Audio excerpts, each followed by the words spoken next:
মতোই অসংখ্য মানুষের ভিড়কে সাক্ষী রেখে শেষ ৩৮তম আন্তর্জাতিক কলকাতা বইমেলা।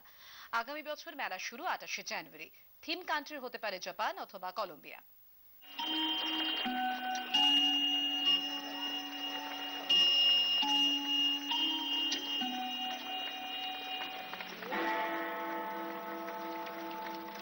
লন্ডনের টাইম ক্লকের রেকর্ড করা শব্দ আর হাজার হাতের তালি। শেষ হলো ৩৮তম আন্তর্জাতিক কলকাতা বইমেলা। অপেক্ষা আবার একটা বছরের।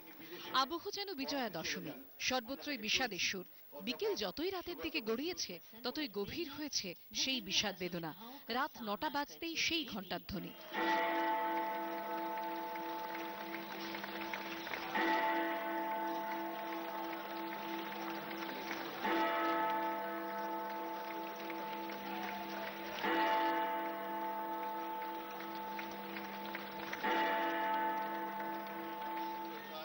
সমাপ্তি অনুষ্ঠানে হাজির ছিলেন থিম কান্ট্রি পেরুর অ্যাম্বাসাডর সাহিত্যিক শীর্ষেন্দু মুখোপাধ্যায়, কৃষ্ণা বসু, সুগত বসুরা। এবারের বইমেলাতেও পরিচিত লেখকদের পাশাপাশি প্রকাশিত হয়েছে অসংখ্য নতুন লেখকের বই। তেমনি দুই লেখক সুপ্রিয় সিংহ ও শুভলক্ষ্মী সিংহ। কর্মসূত্রে এবছর আফ্রিকায় ছিলেন এই দম্পতি। বইমেলায় প্রকাশিত হয়েছে তাদের আফ্রিকান সাফারি। আমাদের একটা ফ্যান্টাসি থাকে আফ্রিকার ওয়াইল্ড লাইফ নিয়ে।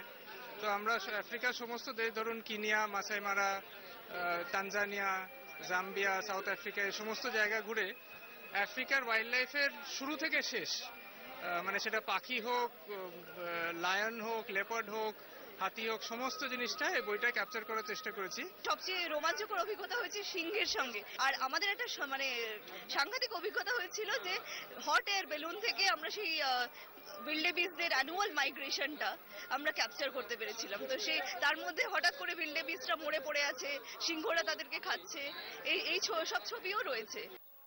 এবার মেলায় ২১ কোটি টাকারও বেশি বই বিক্রি হয়েছে বলে জানিয়েছেন পাবলিশার্স অ্যান্ড বুক সেলার্স গিল্ডের কর্তারা।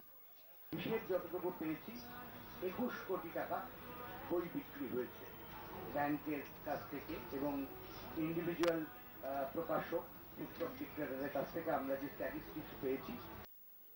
আগামী বছর বইমেলা শুরু ২৮শে জানুয়ারি। গিল্ড কর্তৃপক্ষ জানিয়েছে আগামী বছর মেলার থিম কান্ট্রি জাপান বা কলম্বিয়া। অরিত্রিক ভট্টাচার্যের রিপোর্ট, এবিপি আনন্দ।